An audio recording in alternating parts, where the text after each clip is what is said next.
A hungry cry from Gaza, grass and polluted water amidst looming famine. The cries of hunger echo across the war-torn streets of Gaza, where a desperate reality unfolds. Beyond the rubble and political tensions lies a human story of immense suffering, people forced to eat grass and drink polluted water to survive. This is not a scene from a dystopian novel, but the grim reality faced by millions of Palestinians currently trapped within the besieged enclave. A feast of bitterness, grass as sustenance. Hanadi Gamal Saeed El-Jamara, a mother of 7 displaced from northern Gaza, paints a harrowing picture. With no food to feed her children, she resorts to the unthinkable. "We are eating grass," she confesses, her voice shaking with despair.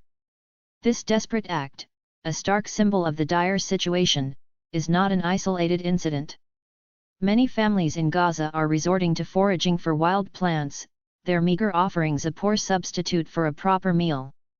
Poisoned chalice, a threat beyond hunger. The lack of clean water compounds the misery.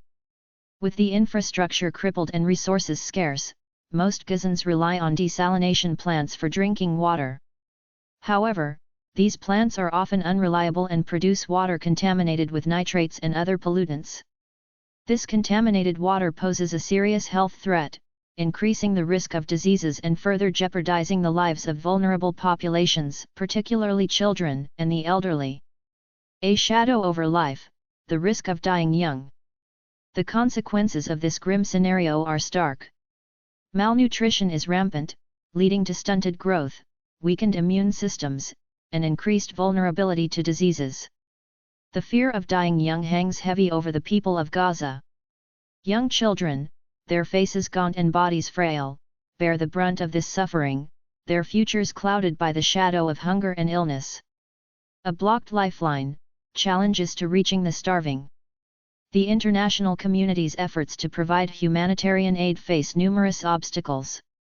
The Israeli blockade restricts the flow of essential goods, including food and medicine, creating logistical nightmares for aid organizations.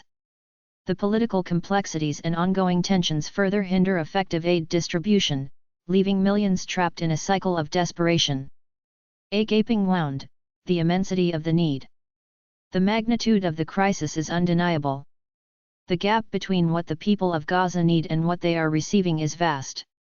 Urgent action is required to address the immediate humanitarian needs, including providing clean water, food assistance, and medical care.